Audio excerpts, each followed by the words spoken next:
በነገራችን ላይ ከፍተኛ የደም ግፊት ምንም አይነት ምልክት ሳይኖረው የልብ በሽታ፣ የኩላሊት በሽታ እንዲሁም ደግሞ ስትሮክ ሊያመጣ እንደሚችል ያውቃሉ?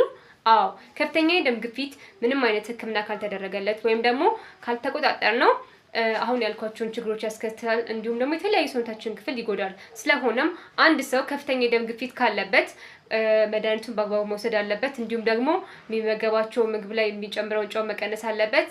ስትረስ ወይም ጭንቀት መቀነስ አለበት። ቢያንስ በቀን ለ30 ደቂቃ ቀላል ያሉ ኤክሰርሳይሶችን ወይም ስፖርቶችን መስራት አለበት። እንዲሁም ደግሞ በየጊዜው የደም ግፊቱን ቼክ መደረግ አለበት ማለት ነው።